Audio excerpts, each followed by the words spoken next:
Good morning. Meeting is called to order. Thank you all, and it's good to see everybody in person. We have Commissioner joining us on Teams as well. Commissioners Koba and O'Halloran on Microsoft Teams, welcome to the meeting. And I'll call for a motion and second to grant a leave of absence to Commissioner Nemi, who's out for medical appointment. So move. Thank you. All those in favor, please say aye. Aye. Aye. Any opposed? Thank you. Motion carries. I'll call for a motion and second for approval of the minutes of the regular commission meeting of October 12th, 2022. So moved. Second. Thank you. Any further discussion? Hearing none, all in favor, please say aye. Aye. Aye. Any opposed? Thank you. We'll ask Curtis for the executive director's report and his remarks. Good morning, Madam President, Commissioners. Top of the morning to you, guests. Very nice to see everyone, port employees. A treat this morning to have everyone here in person. Let me start first by acknowledging here up on the screen, I hope, the safety champions at the port. I'm going to ask Stan in just a second. There we go. There are safety champions this month from across the port, both here in HQ and some maintenance out on the airfield. Just a great group of employees focused on keeping safe. We are working on a different way of talking about a safety message for the month, but Stan is going to do this one. Stan, are you ready to go? I am ready to go. Today? Thank you. My message today aims to heighten awareness to driving safety in advance of the busiest over-the-road travel season, Thanksgiving. Like airports, the nation's roadways are expected to exceed pre-pandemic levels of congestion this holiday season. Nearly 50 million Americans will hit the road to journey 50 miles or more away from home this Thanksgiving. Driving is the most dangerous activity many of us perform. With more vehicles congesting the roads, the travel risks become greater. Bad weather, short periods of daylight, and distracted drivers add to the danger. So plan well ahead, use TripCheck and expect delays, and incorporate the following driving safety tips to your journey. Make sure your car is in good condition for a road trip. Pack an emergency preparedness kit and supplies in the trunk. Check the weather along your route and plan for safe travel. Share your travel plans. Be well rested and alert to combat drowsy driving. Buckle up, slow down, and don't drive impaired. Follow the rules of the road. Mind your speed, space, and changing conditions. Use caution in work zones and provide space to roadside activities. Make frequent stops. During long trips, rotate drivers. Give your full attention to the road and avoid distractions. If you do have vehicle trouble, pull off the road as far as possible and have a high visibility clothing for roadside inspections and repairs. So do your part to have safe road trips this holiday season. Thanks, The message, Curtis. Appreciate it. I was thinking about the other day, although today it's glorious and sunny and clear, but as it gets cold and icy out there and darker, it's really important to remember. So thank you.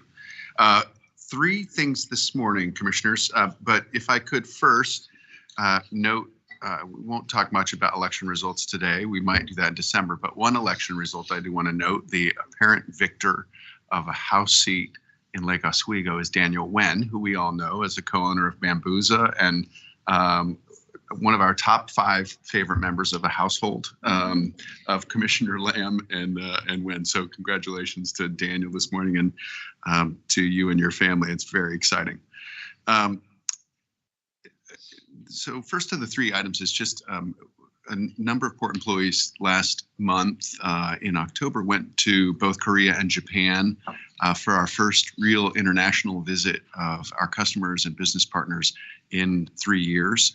It was pretty staggering to get back there actually shortly after Korea opened, but we were able to visit with President Kupro Komas, a number of our best and most important business partners across the Pacific, including Delta Airlines and SM Lines, Toyota, Glovis. Really enjoyed the opportunity to see our friends and business partners again. Mostly what we got was surprise and welcome. We were noting at SM Lines, we met with the entire executive team who told us the last group of international visitors we hosted was you guys. 3 years ago. They just have really been locked down, and we're excited to welcome us back. The upside of the trip, I think we'll be seeing in a number of these relationships, but it did emphasize again the importance of making those connections, in particular the direct connections on both the aviation and the marine side. Look forward to doing more of that in the year ahead. Second item, marine investments at Terminal 6. Over the past couple months, we've received a couple high-profile grants that bring investment at Terminal 6 about $42 million in all. Some of that is port share, the port's share or match, but from the federal government, U.S. Maritime Administration's Port Infrastructure Development Program, $24 million, and the coupled with the Oregon Department of Transportation's Connect Oregon Grant Program, that was $7 million. Together really helping us create a future at T6 that's sustainable and growth oriented. So very exciting there. And then finally, let me just note our annual FAA airport certification inspection was completed just last week. Really great news. The team takes a lot of time and energy into making sure everything at the airport is in tip-top shape to share with FAA.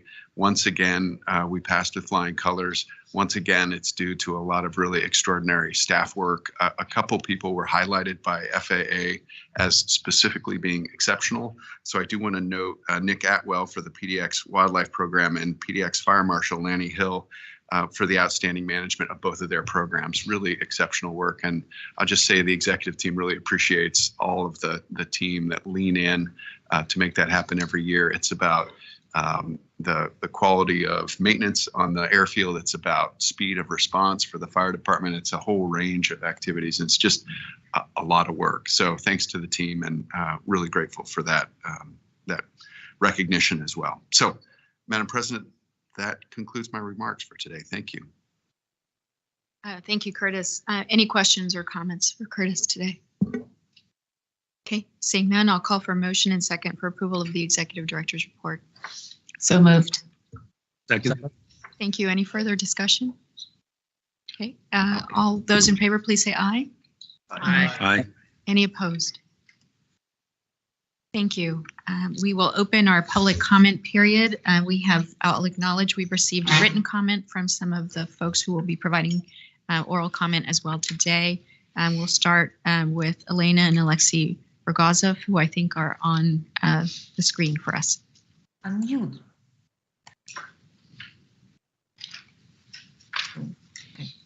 Hello, good morning, everyone. We just wanted to follow up on the issue that we presented last meeting. We see you, but we can't hear you. I'm not sure if you're on mute.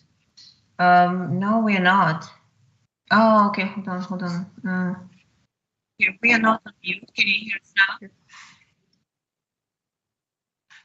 We are not on mute. Can you hear me? Can you please go ahead and try and speak? Can you hear me? Can you hear me? We can hear you, but I see we are not on mute. Okay, so it looks like it's a technology problem on our end. We'll get that figured out. If we can move to the next person, and we'll get that figured out and make sure you get your time. So we'll go ahead to Deborah Walter.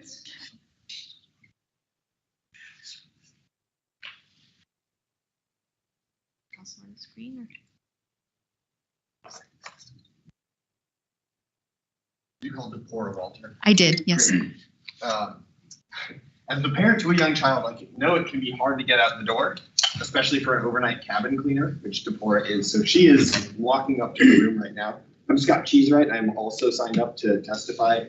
I can go. Deborah should probably be here around the time. That's great. Thank you. We appreciate that. Well, great. Good morning, everyone. My name is Scott Cheesewright. I'm the organizing director for property services with SEIU Local 49. SEIU 49, as you may know, represents about 15,000 workers throughout Oregon and Southwest Washington. Our members are private sector healthcare workers, janitors, security officers, and here at PDX, janitors, cabin cleaners, and passenger service agents who assist passengers in wheelchairs through the airport. We represent almost 600 workers at PDX. Airline subcontracting of essential services like ground handling, including cabin cleaning, ramp fueling, and many passenger services like wheelchair services has driven down standards in the airline industry, including at PDX, but across the country.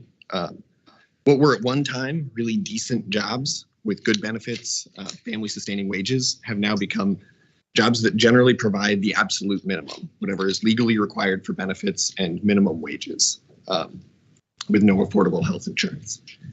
So we've commended the Port of Portland already and continue to for the steps that they've taken to improve working conditions at PDX. That includes a policy that requires contractor employees to be retained anytime a subcontractor changes hands at an airline, as well as a wage standard that has improved the lives of hundreds of PDX workers across the airport. But PDX still is falling behind a national trend to set wage and benefit minimums, including higher standards for paid time off and health insurance, to ensure that low-wage workers who provide essential services to airlines are provided a basic level of affordable health care. Not only is this a failure for working families, we also believe that passengers and the public are best served by a well-trained, low-turnover workforce that comes along with decent compensation, including affordable health care and paid time off. So I'd planned to speak after Kenny and DePore. We have two members of our union who will be speaking as well.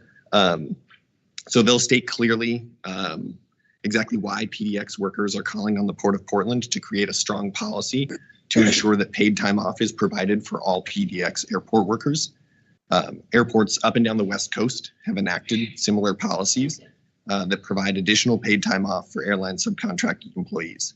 I also wanted to mention that in Congress, our federal Congress, legislators, including several members of the Oregon congressional delegation, have sponsored the Good Jobs for Good Airports Act. That act would ensure a minimum level of paid time off and health insurance at all airports across the country. But PDX workers now can't wait for federal action and federal legislation to pass. So we're calling on the Port of Portland to enact a policy this year that would defend job quality for PDX workers. And the first step of that would be ensuring adequate paid time off for airline subcontracted employees. Thank you. Thank you very much. DePora, Walter? Please come forward.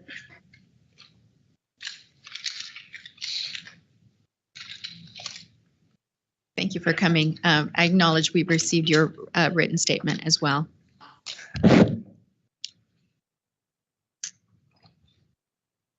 Sorry for being. No problem at all. Thank you for coming. Yes, my name is Deborah Walter. I work for PTX for a year and a half as a cabin cleaner in Prospect. I am the proud mother of two daughters and two sons. I mean, one's 2-year-old son, DJ. I am proud to be airport worker by, here today become the lack of paid time off at PTX may get struggled to live by my life and spend time with my family. Family is always my top priorities. I work to support my family in Oregon and my brother in Chuuk, Micronesian, and my two daughters in Guam.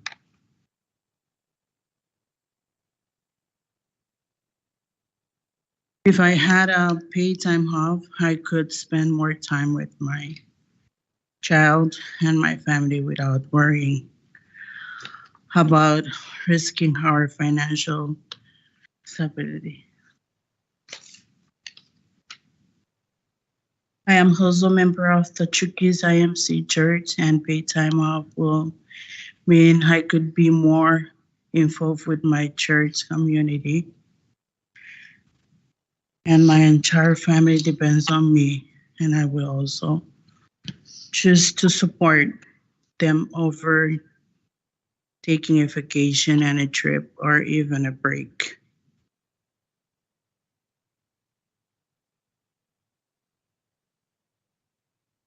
This isn't a choice that I should have to make. Passenger flying through BTS assume that airport workers have easy access to vacations through airport benefits. In reality,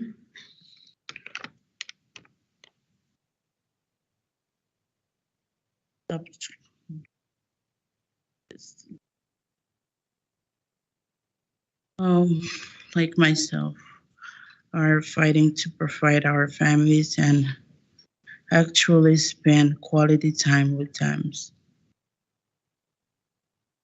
I hope you can recognize that airport workers, like everyone, deserve to live fulfilling lives both inside and out of work.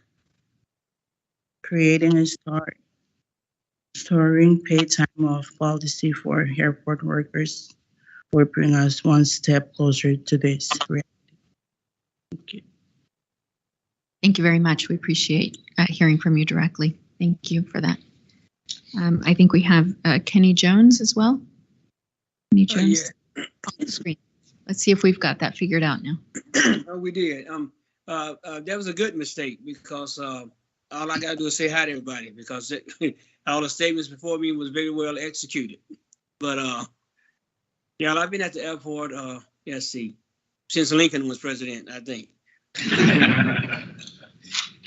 And I'm a passenger service agent employed by Huntley USA. I'm just here just to amplify what the last two people said. You know, my mother is she's in Alabama, and sometimes she gets sick and she wants me to come see her.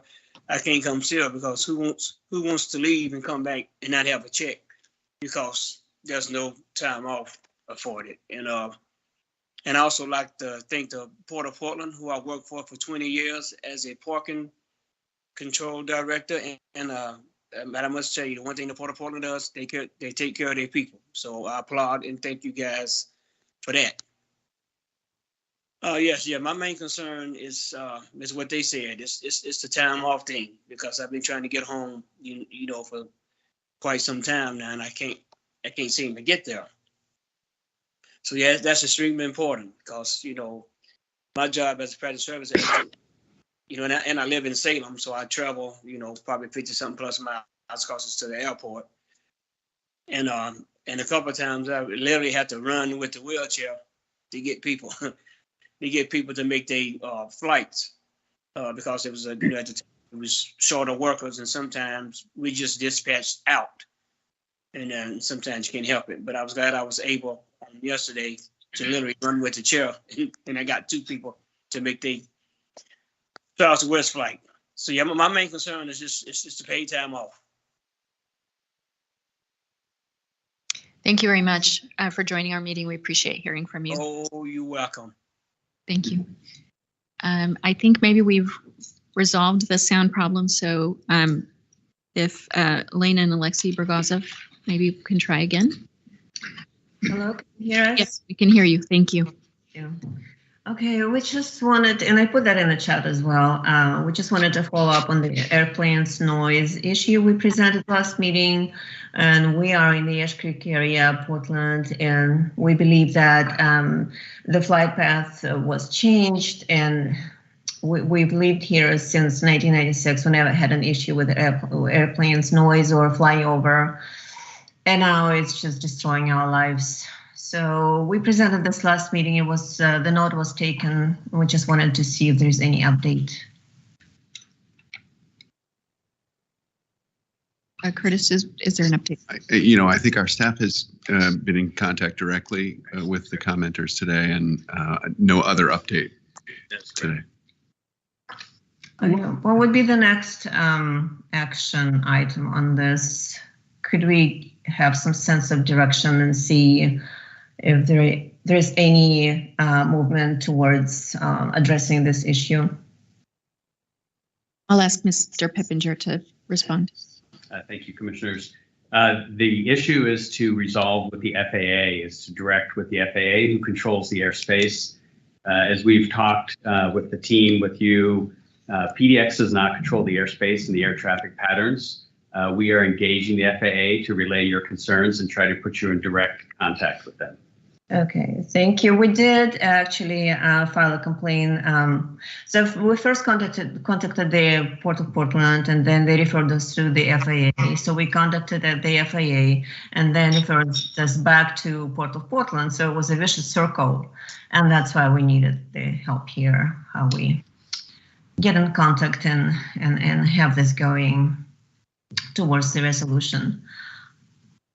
Okay, well, thank you. I'm hoping to hear from you. Do we have a certain person to contact from this point? Well, I think what we're proposing is that the FAA is the agency that can resolve this issue. So I'm not sure why they referred you back to the port staff, but I'm sure that Mr. Pippinger will reach out to them and let them know that you had a concern that needs them to respond to. Okay. And you have our contacts, right? So Pam has our emails. So please send us an email when you have an update. Thank you, Commissioner Simpson. Thank you. I'm relatively new on this commission. Curtis or Dan wants to address this. Does the FAA change flight patterns and, what have citizens done in the past if the second complaint came up? Generally, Commissioner, I would say on a daily or even a yearly basis, the patterns are not changed. What we have seen over the past 8 or 10 years is some adjustment using technology to get cleaner lines into the airport. In some cases, that has I would say a negative impact on people who live in those flight paths, and we hear about them. We do have a noise program that's very active. What we also find is that there's a broad-based understanding if you're near an airport that you're going to have airport noise. There are some people who feel the flight noise more acutely than others, and we hear from them predominantly, I would say. But we do have a program for that. To Dan's point, we have no authority in the space to adjust flight paths with zero. So that is really an FAA conversation. If they have concerns, I guess the noise program is a good place to voice those concerns. That is in particular around the localized noise around the airport, but we try to stay in touch. It's a great team. I don't know, Dan, if there's anything else to add there. No, Curtis, you've covered it all. I mean, we welcome all the noise concerns in the region, even if they're not ours to deal with, and we certainly will be putting them in direct contact with the FAA. And as Curtis mentioned, with the implementation of next-gen technology and GPS satellite-based flight paths, some areas in the metro area have seen decreases in overflights, and other places have seen increases. And that has changed over the past decade as this technology comes in, and we are certainly seeing some people respond to that. Yes, I think we're on the right track here. It's the next gen that adjustments that made a difference. So we are wondering if this could be addressed, because this is destroying and ruining our lives. Okay, so we have been working with the noise management also, and we haven't made a huge progress there. So that's the reason we decided to attend this meeting, because the noise managers at the port provided the report, but it didn't do much, and they didn't want to do anything else. So we would appreciate your help to getting this all together and getting in contact with the right people to address this. Well, we appreciate you coming to the meeting. I'm sure it's really frustrating to not have heard a response from the FAA. We will, again, put you in contact with them, since we don't really have a control over the issue, and they're the appropriate agency. So thank you for bringing it to our attention, and Dan will, I'm sure, reconnect you. Thank you. Just last words. I would like to feel the volume, because from last meeting we attend and this meeting, we file approximately 2,000 500 complaints about noise. And nobody responded to us, so that's another issue here of why we're not getting any response. Just a note here, which is important because, when you file a complaint and you say, yes, please call me back, it's on the form there. It's a checkbox, but we never got any response on that. So maybe you could help with that too. Thank you. Thank you. Thank you very much. We have a number of items on the agenda. Our first general discussion item, I'll call on Antoinette Chandler, who will introduce the item for us. Great. Thank you, Madam President. Good morning, commissioners. Each year, the port is required under state statute, our bond ordinances, and federal guidance for grants and PFCs to have audits performed on our books and records. We're here today to present the results of our fiscal year 22 audits. At the table, we have our controller, Bob Burkett, and Ashley Olstein, our engagement partner with Moss Adams. We'll start out, Bob will provide a brief recap of our various audit reports, highlight new accounting standards, and review the fiscal year 22 results. At the end of Bob's remarks, Ashley from Moss Adams will present their audit results and required communications. And I just want to commend Moss Adams this year for their collaboration. This year we, in the spirit of our shared prosperity initiatives, actually hired in a sub-advisor, a minority-owned CPA firm to assist with this year's audit. And I just am very happy with that decision, that opportunity that Moss Adams provided to the minority-owned firm. And we learned a lot, and we're really excited about the future of being able to continue to collaborate with minority-owned CPA firms for our annual audits. So again, just want to commend Ashley and her team on that work. And as always, Moss Adams just does a great job on our external audits. We appreciate the professionalism and their governmental auditing expertise always that they bring to our engagement, always insightful, and all the assistance that they provide to us throughout the year. So again, just thank you for your efforts, and I'll turn it over to Bob. Thank you. So good morning. This is our first time. As you can tell, this is our first time in a few years, so there'll be a few kinks.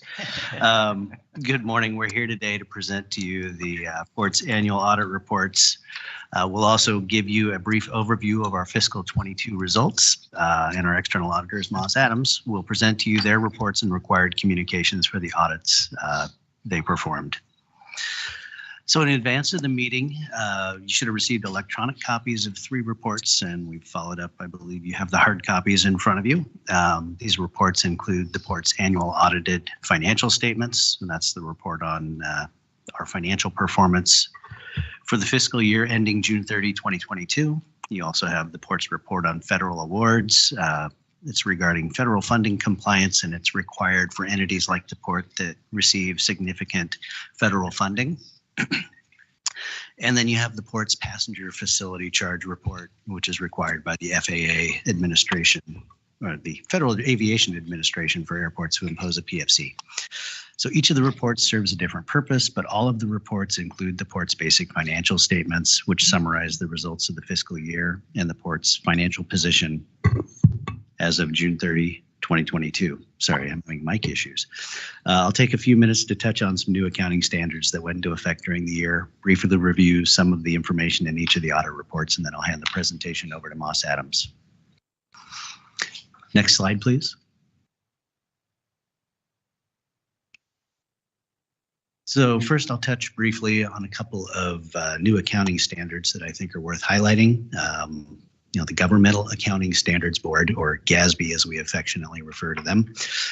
They set the accounting standards for governments, and they generally seem to stay pretty busy, and they keep us on our toes with 16 new standards going into effect in the last 5 years. This year, there were 2 new standards that were particularly significant for the port. GASB 93 removed LIBOR as an acceptable benchmark rate for hedging derivative investments, and this required the port to terminate hedge accounting on our books for the interest rate swaps related to our Series 18 bonds.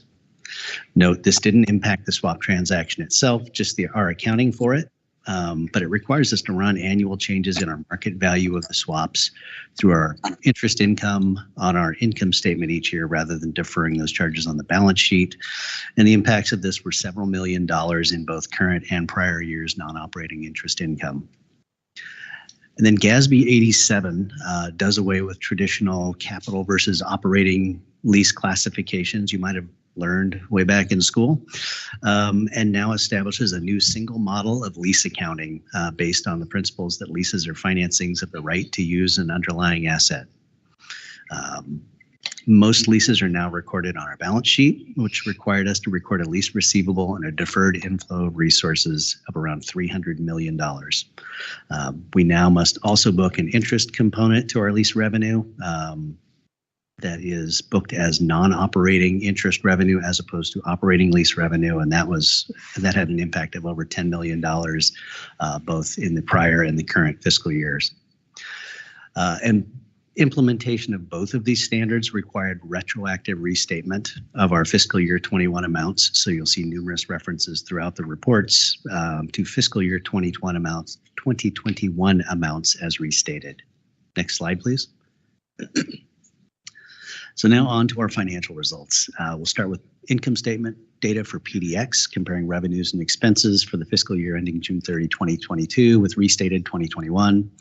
And as you can see from the bottom line, PDX had a much better year in fiscal 2022 as the air industry made significant strides in recovery.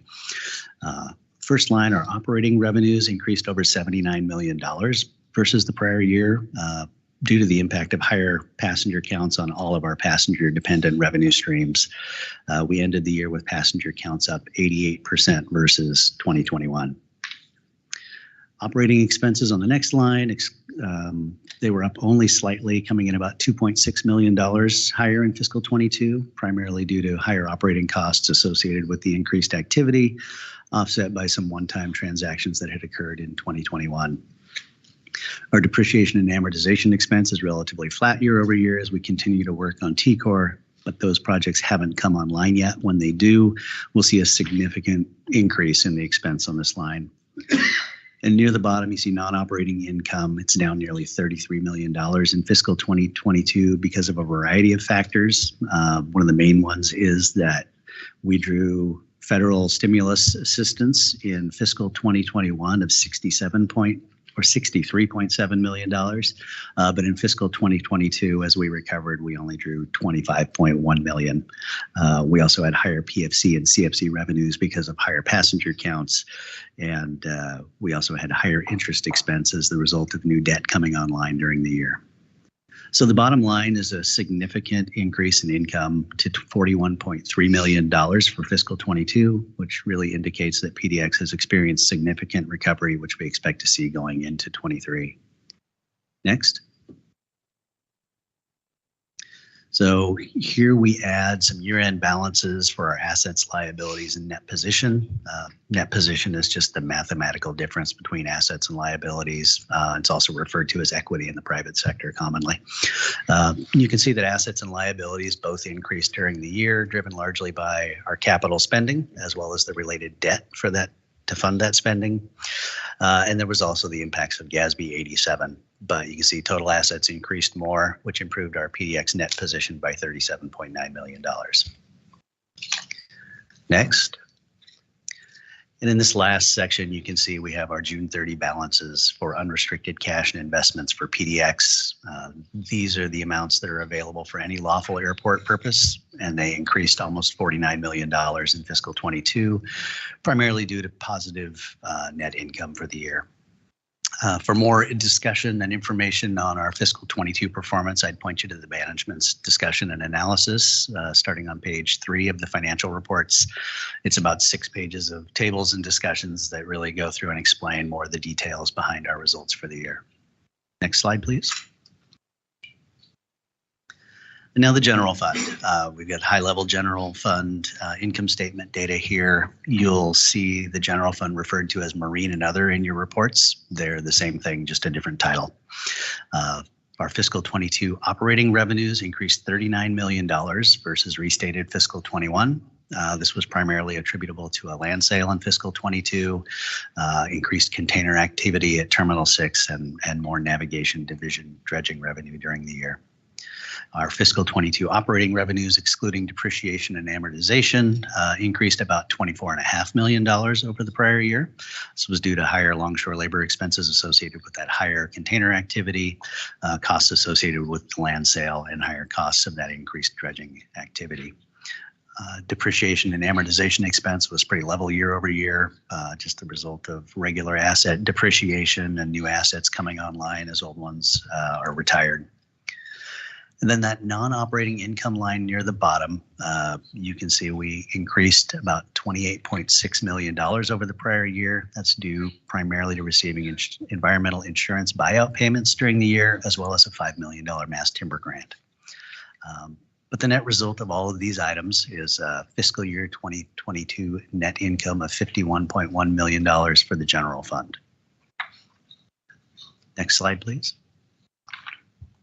So here we've added that high-level balance sheet information for the general fund. You can see total assets increased while total liabilities decreased during the year, which drives a positive increase in net position of $59 million for the year. That increase was due to the positive net income, as well as capital grants and some transfers from PDX to fund general aviation capital. Next. And then last, we have the unrestricted cash and investments for the general fund. You can see the balance increased about $23 million over the prior year, also the result of positive net income. Next. So now we'll move on to our expenditures of federal awards. This slide recaps some of the information in the report regarding expenditures of federal awards. You can see on the first line that our total expenditures of federal awards decreased significantly from 21 to 22. The 3 lines under the heading details of larger federal awards really shows the primary areas where the port received federal funding and how much was received under each program. FAA AIP, or Airport Improvement Program, that funds airport capital improvements. We incurred less grant eligible spending in fiscal 2022 than in the prior year.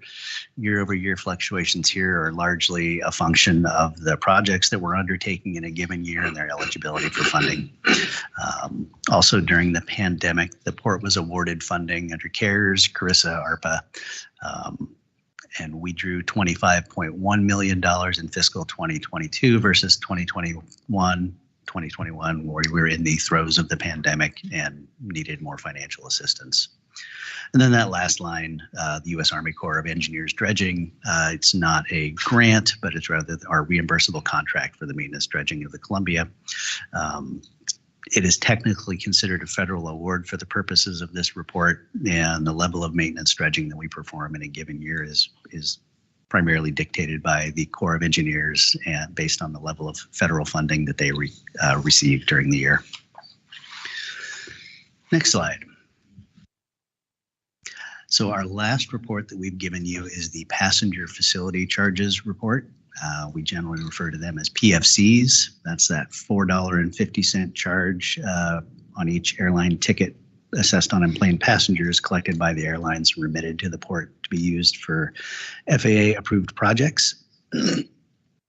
So the PFC report starts out with the same information contained in the other 2 reports, but starting on page 45 of that report, information specific to the PFC program is included, as well as Moss Adams' report on compliance and internal control over compliance related to the FAA PFC program.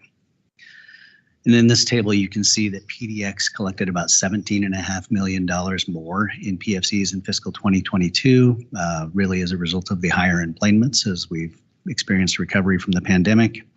The little bit of interest income that we received during the year was relatively flat.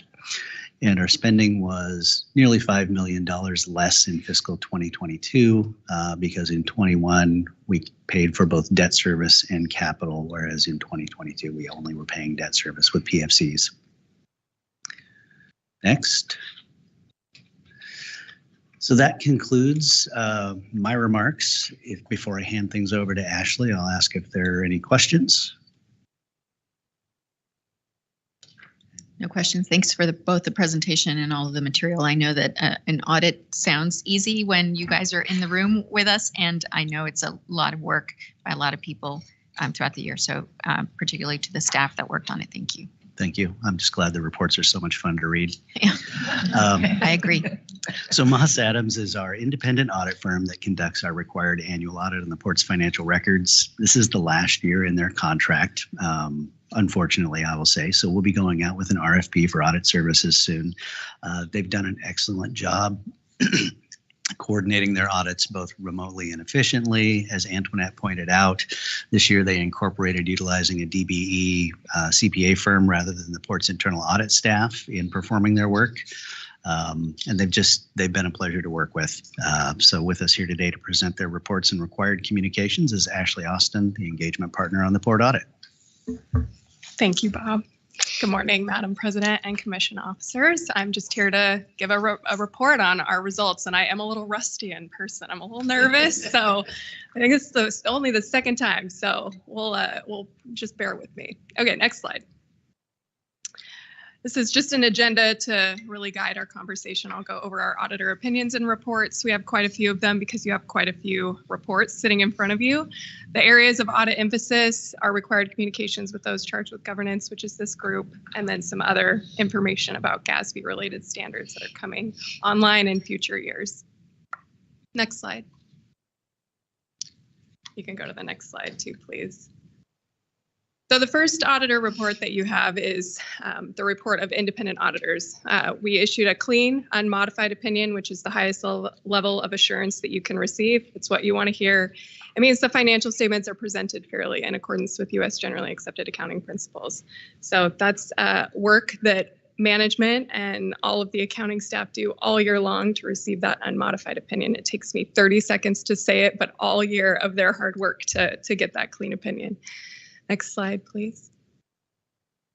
Because you're an Oregon Municipal Corporation, we also issue a report on Oregon minimum standards and your compliance related to those requirements. There were no control findings.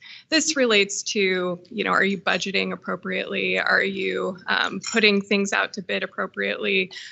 Insurance requirements, those types of things. There's a slew of requirements, and we look at all of those as a result of our procedures. We had no control findings, as I mentioned, but there was one test disclosed that the port had an overexpenditure, 2 overexpenditures in one fund, and that is required to be disclosed in this report. It's not unusual for the Port of Portland or for any governmental organization that more operates like a business to sometimes have overexpenditures, but we are just required to call it out in our report. It's also called out in the notes to the financial statements as well.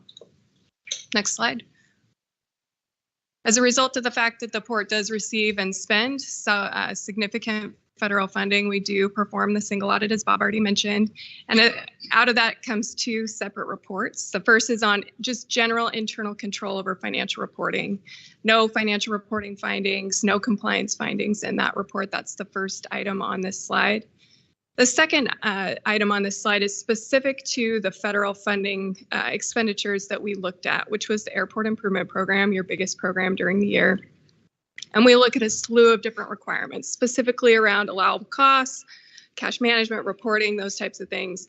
And materiality is very small in that particular testing. It's, anything over 50 cents we have to ask about. And as a result of our procedures, no deficiencies were identified and no compliance findings were identified. So again, kudos to management and the management of those funds throughout the year. Next slide, please. And then finally, we do also issue 2 separate opinions on the passenger facility charges as well. Same report as on the previous slide related to internal control over financial reporting. That's because we perform our audit in accordance with government auditing standards. So that report really outlines those requirements in relation to that. And then the second second portion of that slide is really on the compliance with the requirements of the passenger facility charge program, and no internal control findings and no compliance findings as a result of those audit procedures either. So clean reports. That's really good news for you as the commission officers, for you to hear from me, and good for management as well. So next slide, please.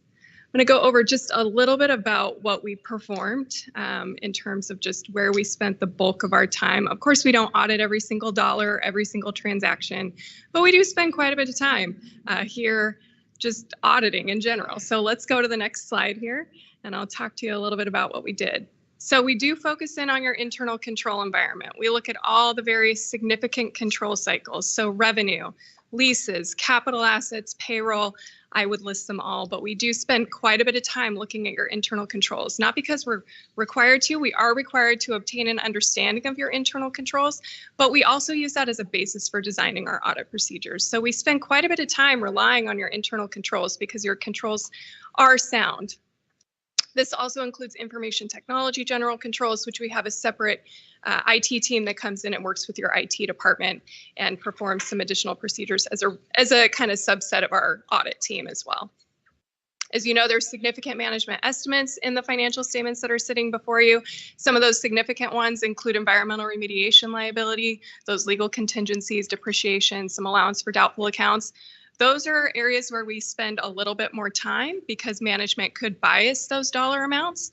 So we spend quite a bit of time on that environmental remediation liability. We meet with the attorneys before the audit even starts, which happened 2 years ago that started. And then we also meet with them during field work after we get the numbers. And we just kind of get an understanding of what's been going on. And then we obviously test certain payments that have been made, certain things that have changed as a result. Net pension liability, this is kind of old news at this point, but we do look at that port's share of the liability, making sure that they're in accordance with Oregon PERS and what's been reported by PERS, making sure that the deferred inflows and outflows are reported correctly. We also look at any new hires and contributions that are made by the port to make sure that they're accurate. The port did have some bond activity this year, so we looked at the issuance of Series 28 and then Series 2022A PFC bonds, making sure that those issuances were accounted for accurately. We also just look at discounts, premiums, debt repayments. We confirm all of the debt as well. And then as Bob mentioned earlier, we did evaluate the port's implementation of GASB 93, which removed, the deferred inflow or outflow of resources related to the swap that is now going to be accounted for in the income statement. Capital assets, we do look, you have significant capital program going on at the port, as you all know. So we looked at additions, retirements, depreciation. We also got a chance to look at the roof from the ground and look at all of those improvements that you were doing as well. So that was all. We do a lot of testing in capital assets. Again, I'm saying it in 5 seconds, but I think we spend like at least 3 weeks on that particular part of the audit. So it's a pretty significant piece. Revenue recognition, also inherently risky as an auditor. So we do look at a lot of revenue analytics and using business indicators. We also confirm property tax revenue, look at investment income, PFC, CFC, federal grants, look to make sure that they're recorded appropriately, that there's agreements where appropriate, those types of things. Next page, next slide, please. Okay, so here's where we spent, a bulk of our procedures was on leases, the new standard that was adopted by the port.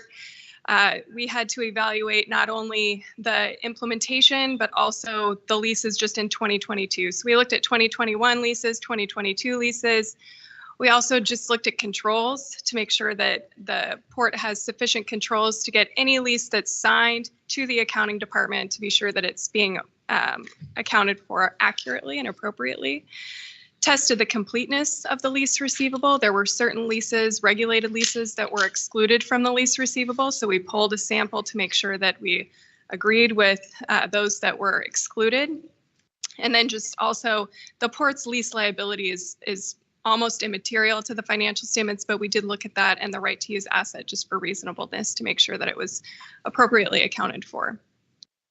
Net position, of course, just making sure that things are classified correctly, unrestricted, restricted, and net investment in capital assets.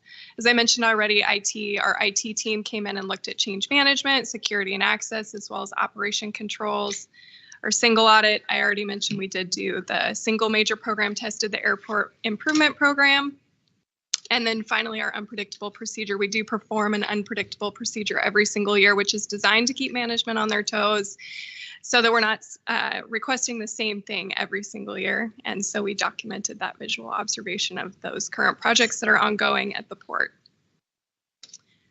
Next slide, please. So now I'm going to launch into kind of the more boring side of my presentation, which is the communication with those charged with governance.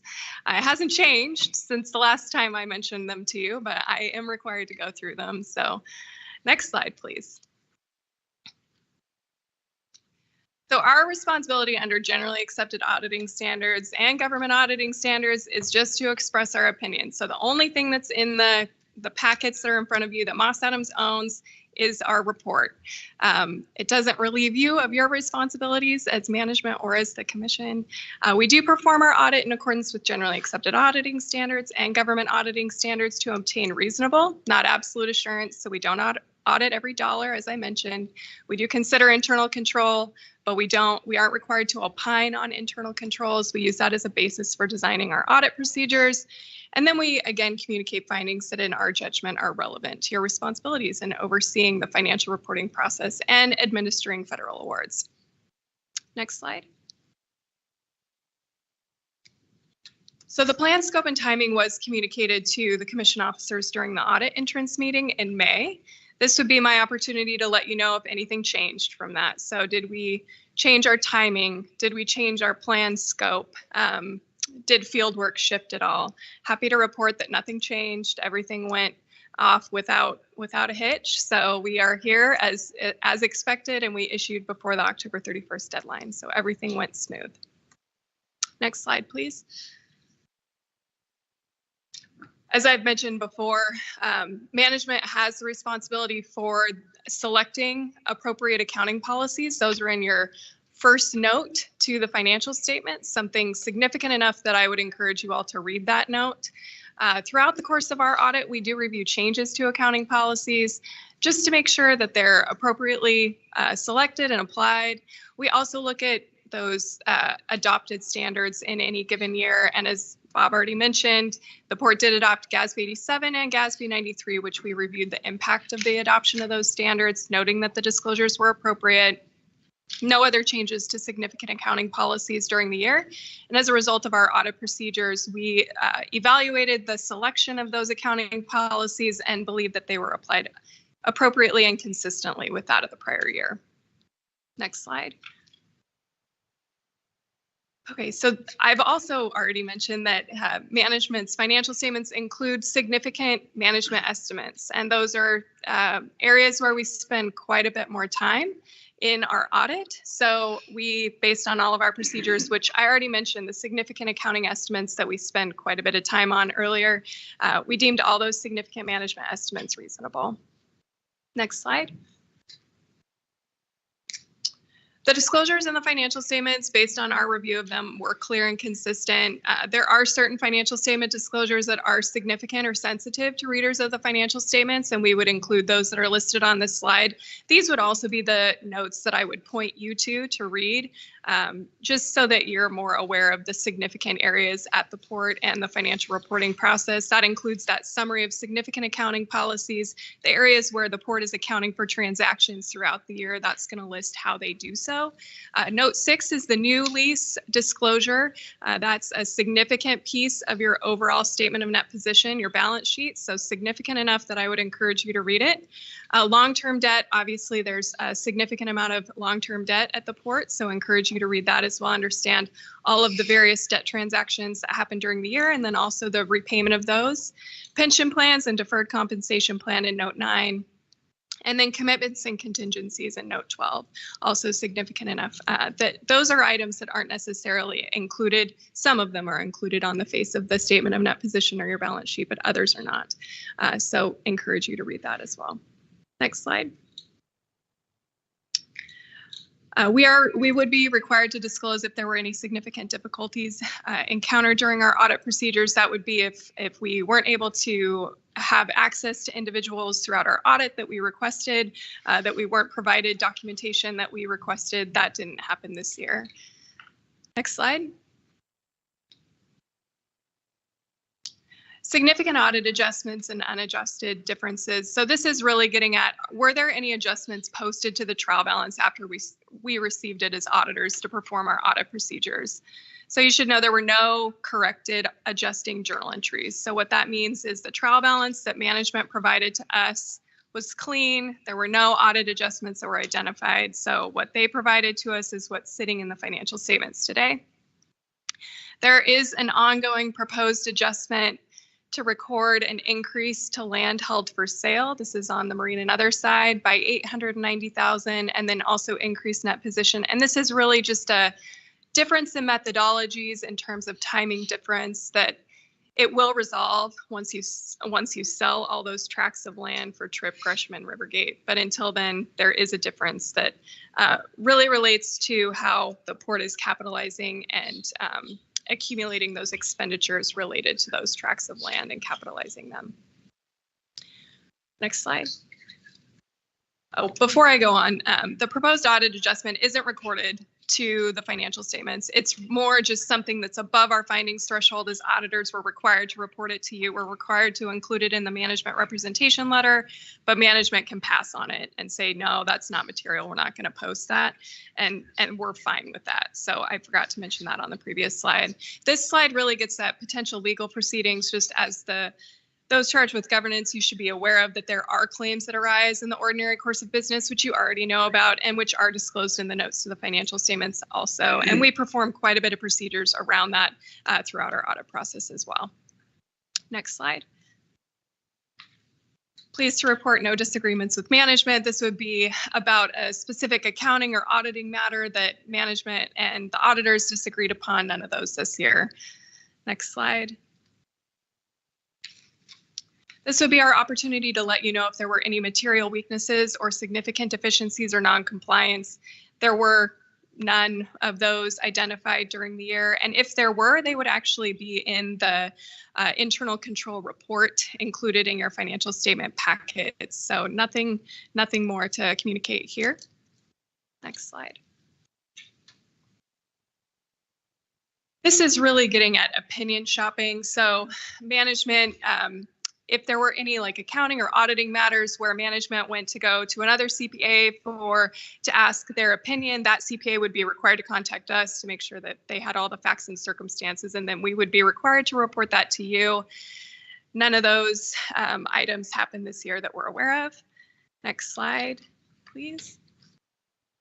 And then as those charged with governance, you are privy to all of our material written communications. So other than the contract that we signed, we have 2 agreed upon procedures engagement letters that are signed as well.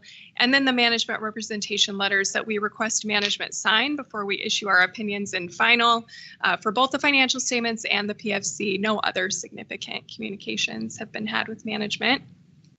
Next slide. We are required as part of our audit procedures and part of accounting standards to just evaluate the port's ability to continue for the next 12 months. This would not be the first time if we had such concern, but I'm required to say that there are no matters that came to our attention. Next slide.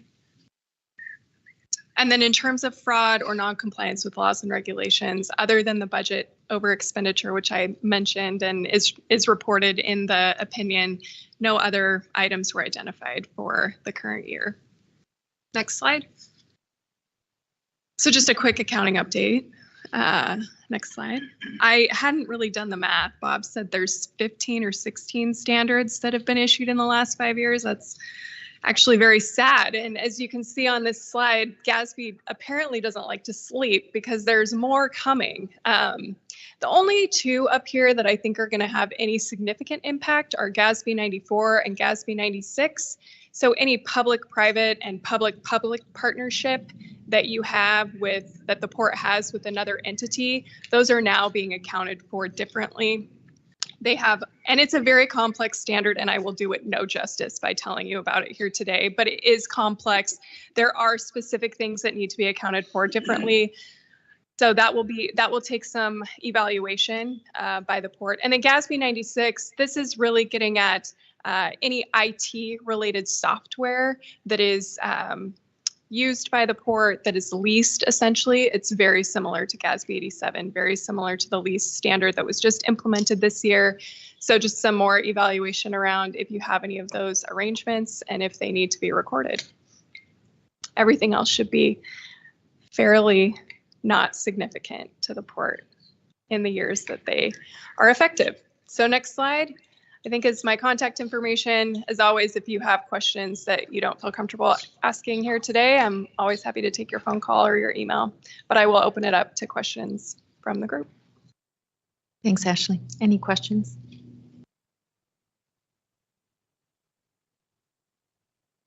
Commissioner.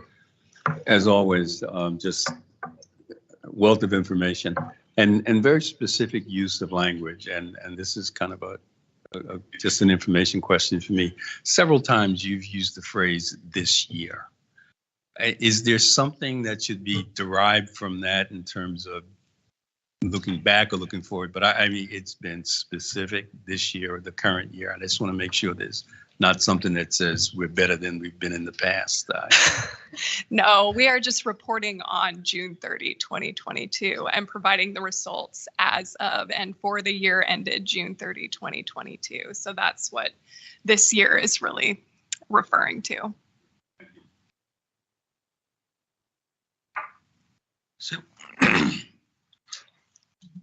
the amount of money that we as an entity spend on capital has gone up very significantly, probably the biggest change in the history of the port. In your opinion, the controls around that kind of spend, are they well above the standards, or what is your opinion on those? My opinion is that we had no issues as a result of our audit procedures. So I can say that they're sound controls. We do look at how you disperse dollars, who signs the checks, who reviews the invoices, how the capital projects roll up into one project, how those are then capitalized into your accounting system, how they're depreciated.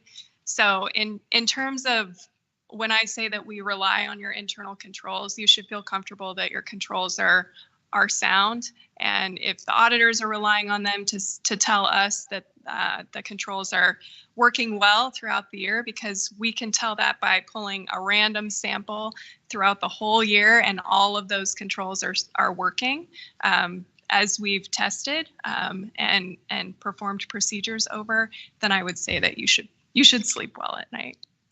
Thank you. Any further comments or questions? Feels like the big work of the port. Go ahead, Commissioner. I just want to say thank you so much for this critical work and bring it to us, to update us, to make our decisions. And I just want to say this is very difficult work, and I just want to say appreciate it and thank you, Antoinette, for your leadership, and thank you, the team, for all of your hard work. Thank you. Thanks very much. We appreciate the time. Thank you. Next, I'll call on Bobby Studman, who will introduce the next item.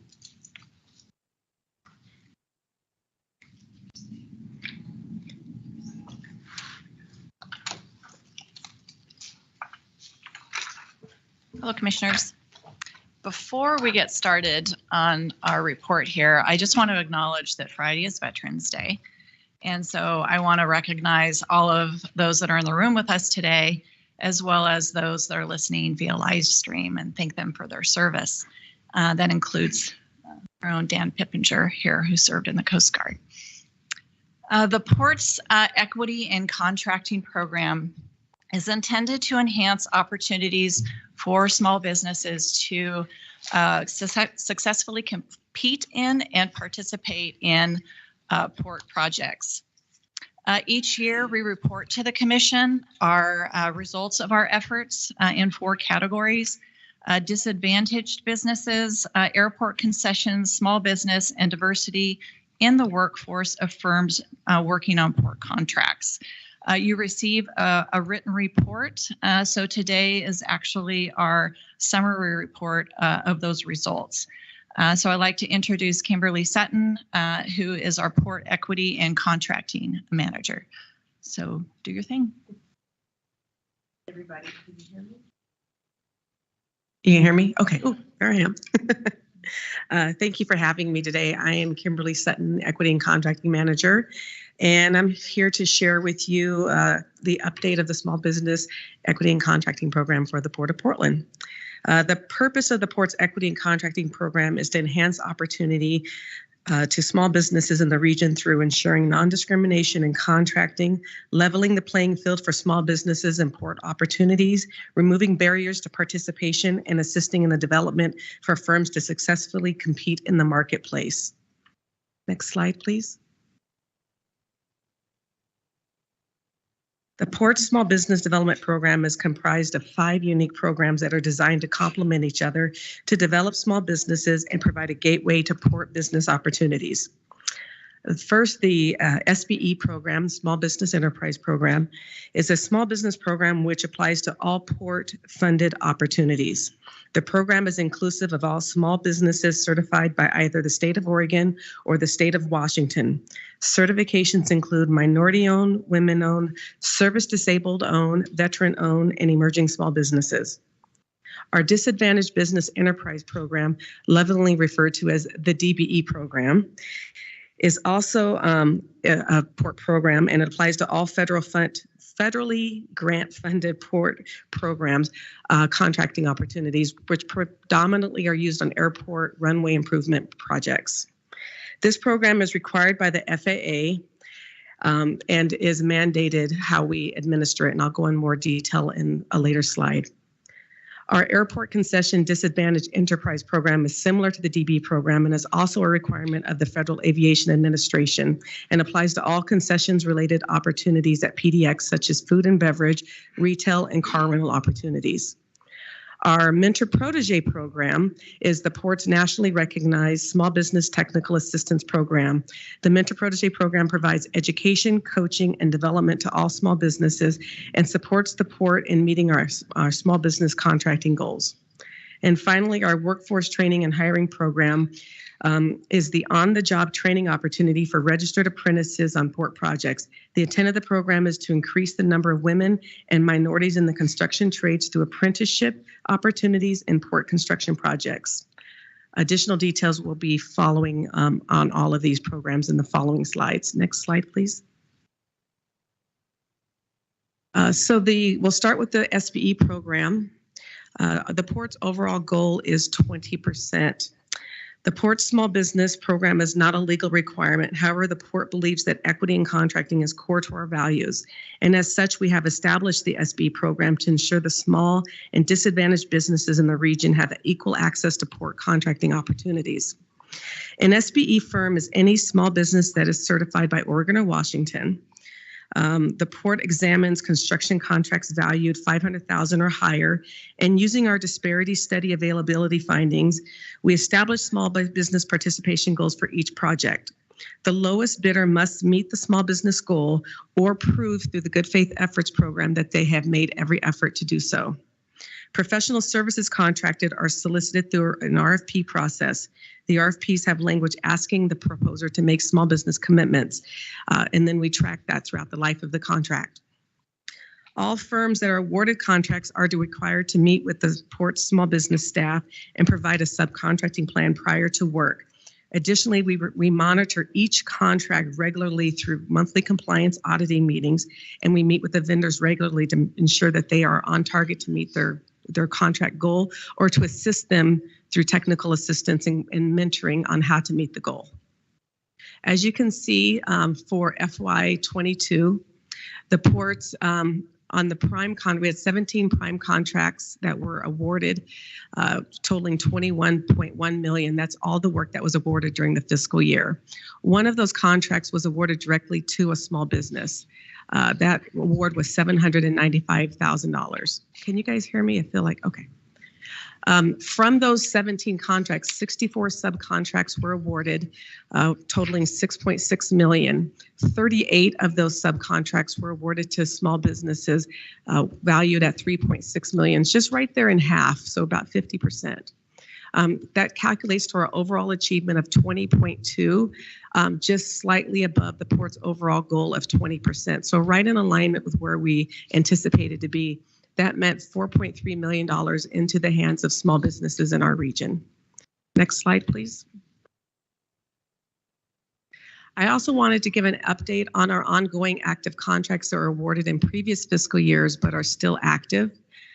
We have our team monitored 27 active contracts that were over the $500,000 formal threshold, which means that we set goals and actively did compliance monitoring on them. Of those 27 active contracts, to date, some of them going back to 2015, so there's some older ones in there, a lot of newer ones as well. To date, $2.5 billion have been paid on those, they valued at $2.5 billion. $1.4 billion has been paid. My readers. So six of those are in the hands of small business prime contractors. Of those, 1,173 subcontracts were awarded. 533 of those are to small businesses themselves. So again, we're still trending at that 50% mark.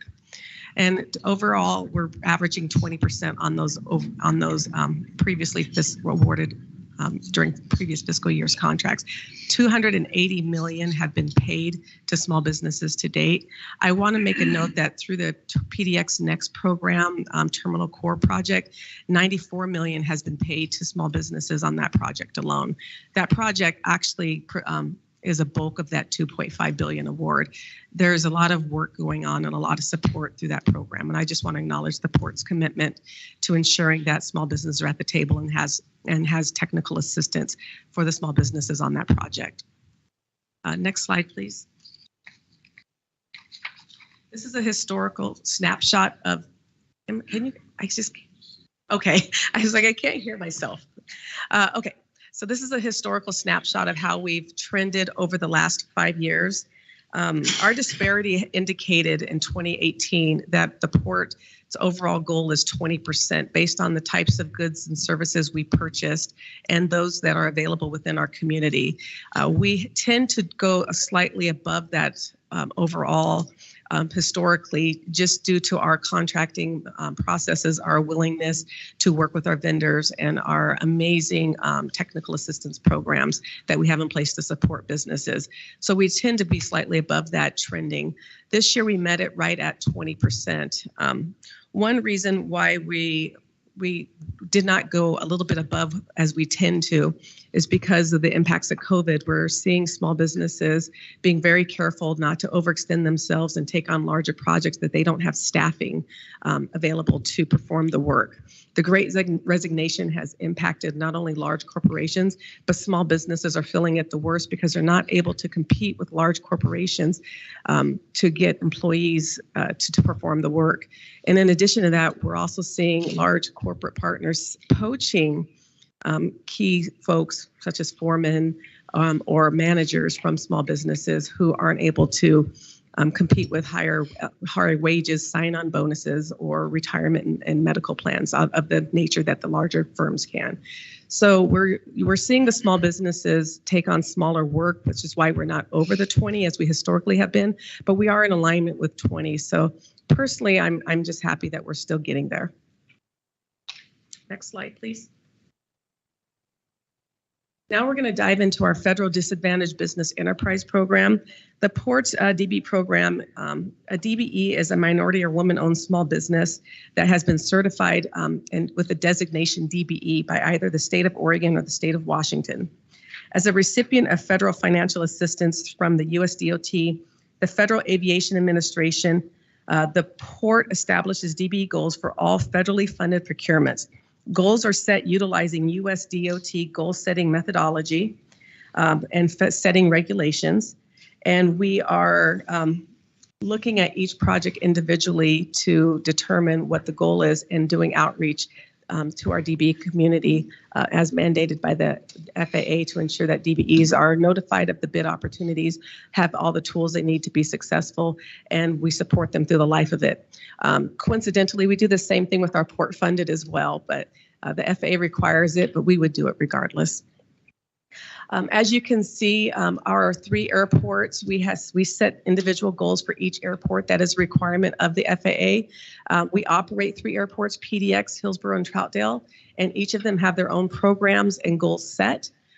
So I'm just going to dive into each airport individually and just give you an update on each. So for Portland International, our big one, that's the one we're at now. We only had 1 contract that was awarded under the DB program. It was for Taxiway T. Of that, 3 DB subcontracts were awarded for a total of $122,000, meeting our established DBE goal. We set a goal of 11%, and we met exactly 11%. For Hillsborough, we set a goal of 9.9%. We had 1 contract awarded under the DB program for runway safety improvement design services. From that, two DBE subcontractors were awarded work totaling $165,000. This exceeded greatly our anticipated goal. We actually met 21% there. It's worth noting that that the prime for this contract was Century West Engineering, who, although is not DBE, they are a small business. They're SBE certified out of Washington State. So although we couldn't count them, a small business was awarded the prime contract. So it's just worth noting that we just can't count them because they don't carry the DBE certification.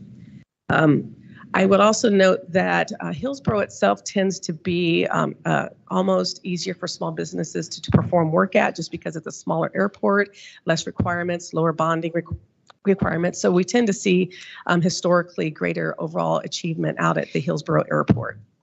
And then finally, with Troutdale, no work. Again, I think this is like the 3rd year in a row that I've reported no work out at Troutdale. We have a goal of 8.5%, but no awards. We do have work that's anticipated for FY24. So during FY23, my team will be establishing a new goal next year for that airport and doing a whole round of outreach and submitting a whole program to the FAA for approval. So we'll be getting busy, getting prepared for that upcoming work so that when the grants are at the table, we're ready to take them. Next slide, please. Now, this is a historical overall achievement of how we've done it at the Port of Portland with our DB projects. This is all 3 airports combined, as we didn't extract them individually. As you can see, we tend to be in about I'd say averaging about the 10% overall. Last year was a little bit of a spike because we had an award that went out to Hillsborough directly to a small business, a DBE. So I don't know if you remember, I said, don't expect this next year. So hopefully you remembered that. But my dream is to have a DBE prime, a project out at PDX one day. But for now, I'm going to continue to work with the ones that are getting work out at Hillsborough and see how we can get them prepared to do a PDX project in the future. This year we hit 15.2%. I'm excited to see that. I'd love to see that trend continue. Next slide. All right, we're going to dive into our Airport Concessions Disadvantaged Business Enterprise Program. That's a mouthful. It's probably one of our more visible programs because when you walk through and travel through PDX, you see the ACDB program. It's all those vendors and storefronts that are operating inside PDX. The ACDB program is a federal requirement under the CFR 49 Part 23. Airports who receive federal assistance through the FAA must have an ACDB program in place to provide opportunity for small businesses to operate either as airport concessionaires or to provide goods and services to those concessionaires that are operating inside of the airport. So that could mean uniforms or gifts or food vendors that are our storefronts are selling those items or using them in the operations of their business. So we tend to cast a little bit of a wider net. It's not just the store owners themselves, but it's the products they carry. The FAA also requires the port to set a separate goal for car rental concessions. So that is tracked separately overall. And currently we only have ACB program at PDX. We don't have a concessions program at any of our other 2 airports. So I'm just going to dive into the food and beverage. Our overall goal for the food and retail concessions is 20.48%. We tracked at 23% this year, and that's inclusive of 20 locations and 14.8 million in revenue to tenants within our airport here. It's higher than what I had anticipated. I was very happy to see this number, especially in light of the pandemic, but it really shows that travelers are back and they're spending money, and our smaller businesses are taking the money. So that's a good thing. So we're happy to see that. However, on our car rental concession side, we established a goal of 1.85%. We did not meet that goal. We were just a little bit below that. 1.4% is where we landed. We tend to struggle with the car rental section. This is not unique to the Port of Portland. This is actually a national problem. Historically, we always do a shortfall analysis when we don't meet our goal. We did one this year. We examined why we were not meeting the goal on the car rental concession side, and it continues to be a pervasive problem year over year, in which the car rental concessionaires are utilizing ACDB firms. They're just not certified in the state of Oregon. They must be certified here for us to count them. Historically, we reached out to those vendors and asked them to get certified.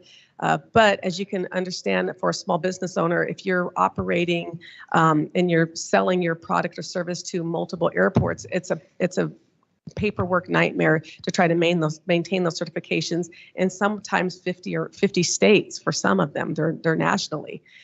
So we kind of pivoted this year and decided to try a new approach, and we did a airport supplier diversity, car rental diversity outreach event. That's a mouthful, but we held that in the spring, and what we did was we brought in all of our car rental agencies as well as our operator of the car rental maintenance facility to our CONRAC, excuse me, that word slipped me. And then we did an outreach. We brought them all in, and then we outreached all the small businesses in Oregon and Southwest Washington who could provide services to them.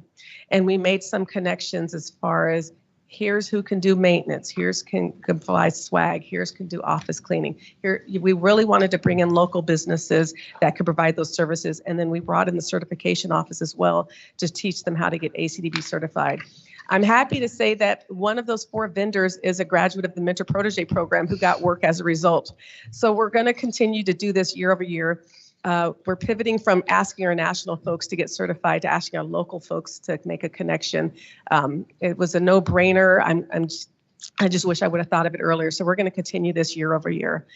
This year it represented $1 million in revenue. I'm hoping to see that number tick up next year. Next slide, please. Here's our historical snapshot of how we performed out at PDX over the years. We tend to always exceed our goal. We actually increased our goal from 12% to 20%, and we're still exceeding that goal. We established our goal based on US DOT goal setting methodology. It's very stringent on how we set the goal, and we have a disparity study that drives those numbers. So I anticipate in the next couple of years, if we continue to exceed, the next time we set our goal, it'll be higher. Past performance is one of the mechanisms we can use to go above what a disparity study says. And so we'll be able to use that in the next few years to set even a higher goal. But I do love this. I want to just give a shout out to the port and the concessions team. It's our ability to direct negotiate lease opportunities to small businesses that continues to help drive this. And the fact that we don't use prime concessionaires model, which a lot of airports use. That model has not been proven to be very lucrative to small businesses who want to operate inside of an airport because they tend to get the worst location with the least profits, if any, in that model. Whereas with the port, we can ensure that they're getting good locations. So I applaud the port for not doing the prime concession model. Next slide, please. The Mentor Protege program, my favorite, I say every year, my favorite. I love this program because I actually get to meet the small businesses up close, personal, and get to know them. I'm a very relational person. I'm an extrovert. Anybody that knows me know this. I know shock. So getting to meet them and really understand who they are and what makes them tick allows me to support their business better. So I love this program because of that. The Mentor Protege program was established in 1995 to overcome barriers preventing minority and women-owned businesses from gaining port contracts. As a result, the 3-year program uses a 3-prong approach combining mentorship, education, and technical assistance. It provides full wraparound support to small business owners, and we help them grow strategically. I want to give an acknowledgement to our funding partner, Oregon Department of Transportation, who has been a continual partner since the 90s. They contribute $150,000 per year, which to support the administration of this. They get that by FHWA grants. They get the grant for us, and then they give it to us. So they buy it, they get it, and I spend it. That's my favorite way to spend money. The port matches the $150,000, and that's how we administer this program annually. We found that by pooling our resources, we're able to support more firms than we could individually. And a lot of times they are also looking for DB certified firms. So there's a lot of crossover between the businesses. Now the program has a 3-prong approach. We provide education, technical assistance, and mentoring. Each protege is giving 2 mentors, one with industry-specific knowledge that complements the small business, and one with a financial background. They may not have this be in the same industry, but numbers are numbers. They're able to help the small business understand their financials and make strategic business decisions based on the numbers, which is something a lot of small contractors don't always get to learn. And so they're able, and I say that because they can say, when is it time to buy new equipment? When is it time to go into office space? When is it time to hire? Which position should you hire for when you're ready to expand? Those are the decisions that a financial mentor can help them make in conjunction with their industry mentor. We combine that with business classes. So we have every month they're attending business classes on a variety of topics. And then we kind of drive those classes into their meetings so that they're continuing the discussions with their mentors. And then we have a whole bevy of technical services, which range from bookkeeping, proposal writing, Bluebeam, estimating. In the last couple of years, recruitment has been a top one. We don't have a one-size-fits-all technical service. If a business needs it, we go and find them. So we found a recruitment service that can teach them how to hire, especially right now during this time when it's difficult to find labor. Currently, we have 18 proteges that enter the program in 2020. They're going to be graduating this June, so join me in June. We're going to have a good celebration of their accomplishments. We're very excited about this cohort because they came in at the beginning of the pandemic, and they all uniformly, literally the pandemic, June is when they started. So they all uniformly lost revenue in that first year. And the program allowed them to pivot strategically to stay and survive. And all of them are still in business, and they're starting to see financial growth, and they're coming back. Sometimes that meant offering a new product or service, and sometimes that meant downsizing. And in a few cases, that meant finding new client bases. But we were, through this program, the port really should be proud of it. We helped 18 businesses survive and figure out how to pivot their businesses to be successful. And I'm proud of that work. This year, we also saw $9.7 million in port contracts to past and current proteges. So we're continuing to chase work for them and make sure they're getting those opportunities. Because after all, we unapologetically want them on our projects. So we're going to continue to do that. Next slide, please. All right, the workforce training and hiring program. This is the second year we've reported on this one. Next year I should have trending data to report, but I don't have that just yet. But I do think there's value in highlighting the workforce training and hiring program and the positive impact this program has in our community. The program is designed to increase the numbers of women and minorities in the construction trades through apprenticeship opportunities. Minorities include Hispanic, Black, Asian, Native American, Pacific Islanders, and Arab. The program requires construction contracts that are over $500,000 or more to provide 20% of the labor hours to be performed by state registered apprentices. We also have diversity goals of 14% for female workers at the journey and apprentice level, and 25% for minority workers also at the journey and apprentice level. Diversity goals are aspirational and they are stretch goals because they're actually higher than what the available pool of female and minority workers in the halls are.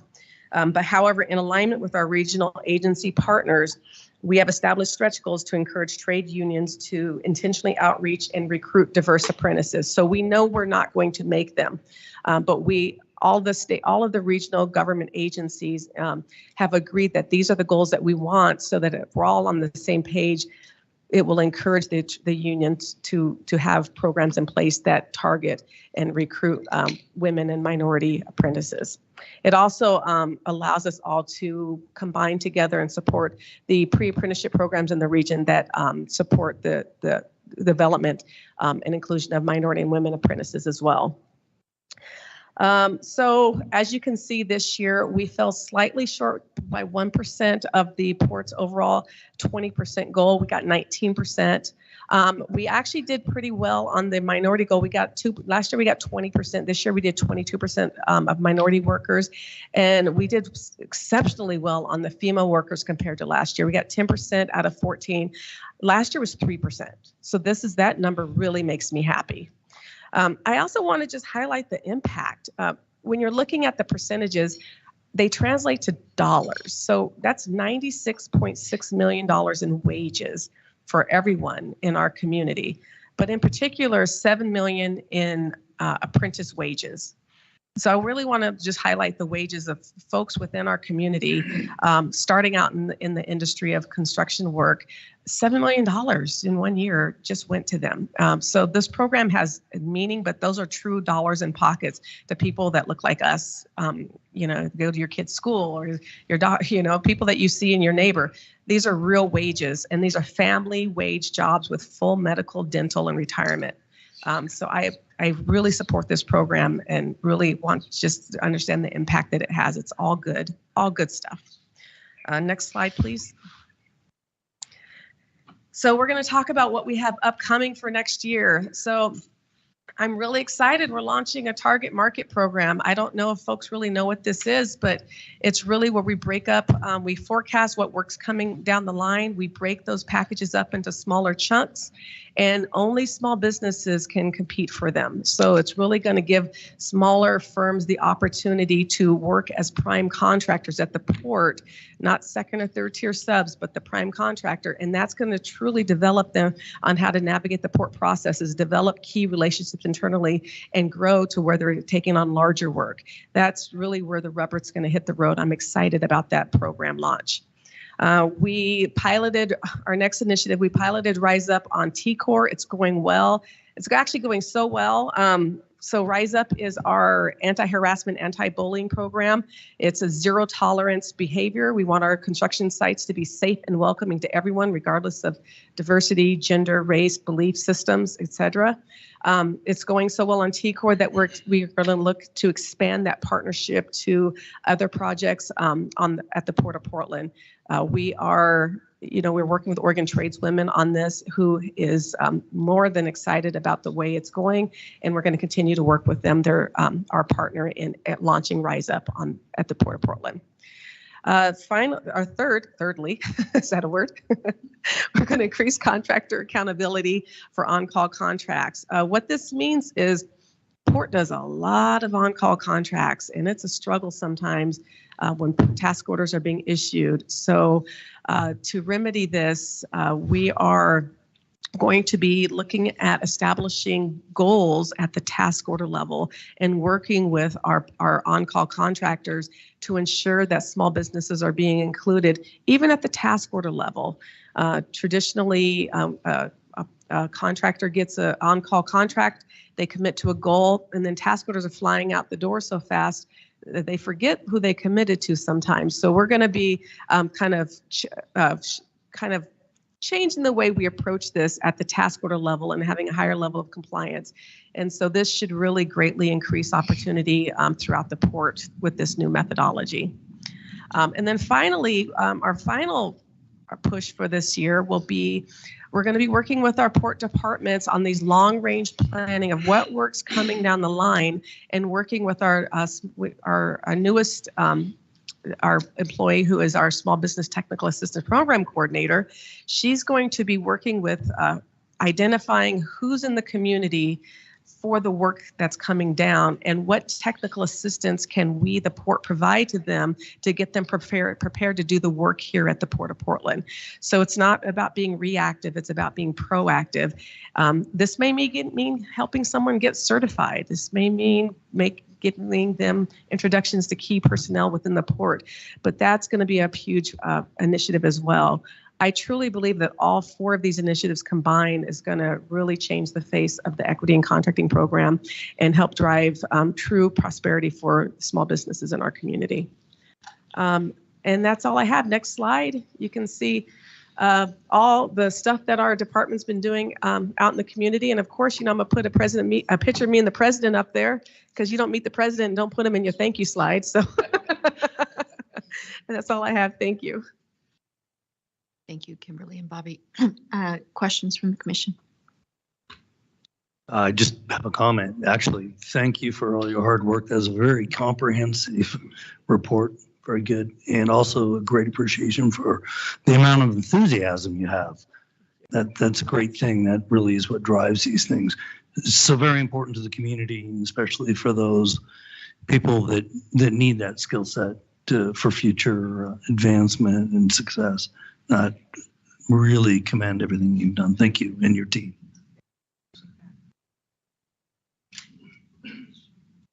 Kimberly, thank you so much for your effort. I have to say that I'm just grateful for you trying to really meet the goal and exceed the goal, but please don't feel pressure that you have to, and we're not here to expect every year you're going to go up, go up, go up. I just want to say that, I know all the work behind the scenes is really hard, but also the 18 businesses that are entering the Porterage program, do we turn away any business because of lacking resources or manpower to support them? That's actually a really good question. So we have a budget, so we try to match resources to need. There are times that we don't have quite the resources to meet someone's need, that they need more than what we do. But we've gotten really strategic in working with some of our community partners who have other technical assistance program, almost of as a pre-MPP program, I would say, to work with them to help them get ready to enter the program. Where we see the biggest barrier to a business entering the program is through the bookkeeping and accounting. It's probably the biggest service that everyone needs, because a lot of folks, they're really good at their trade, so they hung up their shingle and started their business, but their books are a nightmare. They didn't realize the back office was going to be so much work, and so there's times that we've had to let them work with some of our other agency partners and who have smaller technical assistance programs, but are able to work with them on getting their accounting up to speed before they enter the program. But we do have a budget. We have to work within the budget. And so probably 20 is the max we could do. This year it was 18 because we did have a few firms that we knew going in needed more work than what we would want. So we took 18 so that we had the resources to give them exactly what they need. We don't want to overcommit or undercommit. So it's a strategy. Well, thank you. Also, I know the graduation is set for June. However, I would love to continue to know their successful stories after the graduations too. I'd love to share them. Thank you. And while we don't have an issue primarily with resources, it is a 3-year commitment. So when we bring people into the program, Kimberly makes sure that they that they are able to hold out for the full 3 years. And sometimes that's a bit of a challenge for them as well. It is. We try to almost scare them a little bit in the beginning, but not a lot, just to let them know exactly what they're committed to, because there's nothing more heartbreaking than to bring somebody into the program and spend a year on them for them to go, this is too much, I don't want to do it, and walk away, because that was a spot we could have used for someone who would have stayed for the whole 3 years. There's value in every lesson, even if you don't make it in the first year, but it's a costly lesson for the port, because we're really trying to grow businesses here that can continue to work and be successful. And the businesses, when they graduate, they don't want to leave. They beg, can I stay in another year? And if I could, I would, but we just don't have that capacity. It's a 3-year program. And for those 3 years, they're getting full wraparound services. I mean, everything from marketing services to strategic planning, bookkeeping, everything that they need, software. We're really helping them kind of get through those growing pains. What we're finding, a lot of businesses, when they've been in business for a few years, and they've had some success, they don't know when to grow, and they're scared. Do I hire someone right now, or do I invest in equipment? They have this struggle on where to invest their profits. And that's where our program comes in and really helps them strategize on how to make decisions at that growing pains level. We're not a startup. We don't do startups. We love to get them at growing pains. And we love a business that has a lot of needs, because we have a lot of resources to help them. But it's just, we really want them to understand that when they enter the program, it is a 3-year commitment. You're going to have meetings. You're going to be meeting with consultants. You're going to be meeting with your mentors. You're going to be talking to us weekly on a regular basis. And that commitment can be a little scary for some, and some just don't want us in their business like that. So we just got to also let them know we're going to be in your business. Commissioner Alexander. Yeah, thank you. This has been over the past 5 years. We have sort of watched the breadth and depth of your work and the impact just continue to grow. So frankly, I want to commend you. I appreciate the data. I'm very interested in trending. So 2 things. One, I would want to say part of the benefit of this work is not only us coming to this space in a certain way, but bringing others to it as well. As you partner with us, there's a set of shared beliefs that, at least for this work, have got to be a part of our collaboration. And I think some folks are already there. Some folks are learning about how they need to be there. And others may not be there, but they may not be our partners. It's important. So I commend you for that. The other is, I've looked at the SBE performance over time, and clearly last year was an anomaly, but it's been fairly static. And so a part of me is wondering if the increased focus and vitality around our work in expanding prosperity requires us to look at whether that 20% target, which has been in place for quite a while, is challenging enough, or is it time to sort of step back to see if we need, because you've made adjustments in some of the other sub-programs. And I'm not saying that it's not appreciated and that it's not significant, but I'm just wondering when, if, or how it might be reevaluated. Well, so the 20% came from our disparity study, and won't be doing one for maybe a year or 2 out. We're still kind of making a determination. They're good. They're usually good for about 7 to 8 years before you have to go back and redo them. So I've been in talks with Colette Holt, who did our last one, to determine when is a good time legally that we should be doing another one.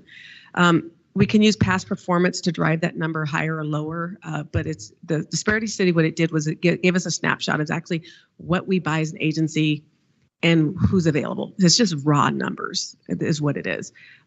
Obviously, that's changed. That was 2018. It's 2022 now. There's new data. So I think in the future, we're going to see that go up higher. But, I would like to say that I look at these, the numbers, and I tend to look beyond the numbers a little bit to who's getting the work and what are we doing with the work. And what I'd like to, with these programs that we're talking about that we're updating, is really about creating prime contractors. because in my opinion, is by having minority and women and small businesses become prime contractors, that's where true generational wealth is created. Instead of being at that subcontractor level where they're at the mercy of a prime, they're leading their own path. They're in charge of their own future so that they can create, they can take on bigger work, bigger projects. And small businesses tend to hire people from their community that look like them. So I'm really, my latest, my thoughts lately have been beyond the numbers and looking at who's getting the work, where that person's located, who owns that business, and who are they hiring, and how do we create more primes out of this program as opposed to continuing to have subs. That's Kimberly Sutton's opinion on life right now. Well, I commend you, and I think the target market program will allow you to move into that space and lean and kind of identify those folks who are ready to emerge. So again, fantastic work, and thank you very much for the work and the presentation. And I just want to comment on Commissioner Strader. I appreciate you recognizing the passion and the energy that Kimberly has in the work that she does. That carries through the team that she has working with her as well. She's been recognized with some awards this year, including the DJC award. And we're really grateful to have her leading the port in this work. So I appreciate you recognizing that. Thank you. Just one comment from me, in addition to thanking you for the work and commending you for the award this past year. I noticed and appreciated that we received disaggregated information about this program by race and gender and so on, and so would welcome your continued work in figuring out what the barriers are to entry into these programs for folks. Certification is clearly one, but other barriers to entry that might hit the community differently depending on where they're coming from. I know that's a big part of your work, and I appreciate your continuing to focus there. Any other questions or comments for Kimberly? Go ahead, Commissioner Lamb. I just want to say at the next report, I'd like to know not only the goal, but also the impact of these businesses making in our local community. Thank you. Definitely. Thank you both. We have one consent item on the agenda today. Ask if any commissioner wants a presentation of the consent item. The title of the consent item is Authorization and Designation of Assistant Treasurers, and I'll pause to make sure folks on the screen aren't looking for a presentation on this. Okay, seeing none, I'll call for a motion and second for approval of the consent item. Motion so moved. Thank you. Second. Thank you. Any further discussion on this item? Okay, seeing none, all in favor, please say aye. Aye. Aye. Any opposed? Thank you. The motion carries. Our action item, we'll start with Dan Pippinger to introduce it, please. I pawned it off on Keith. Okay, thank you. Keith. We were arm wrestling and he won. None of us want to follow Kimberly. So this project, very straightforward. This is a utility connection project, but I think the important context here, there are two commercial contracts that this will enable. One is the 2015 lease with the Oregon Air National Guard, ORANG. You'll see in Marcel's slides that they have a very large campus here at PDX. The magic of that lease was not so much financial remuneration to the port, but the reversion of property back to the port as they phase out of using that property. So it offers great redevelopment opportunities for us on the south side of the airport. And I'd say the anchor tenant of those opportunities is another lease that we brought to you in January, and that was with United Airlines.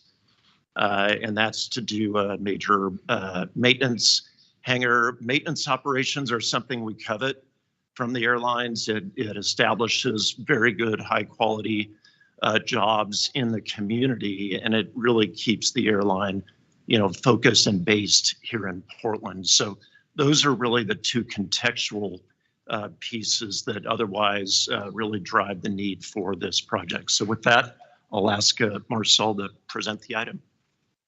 Thanks, Keith, and good morning, commissioners. It's working. Yes. Yeah, yours.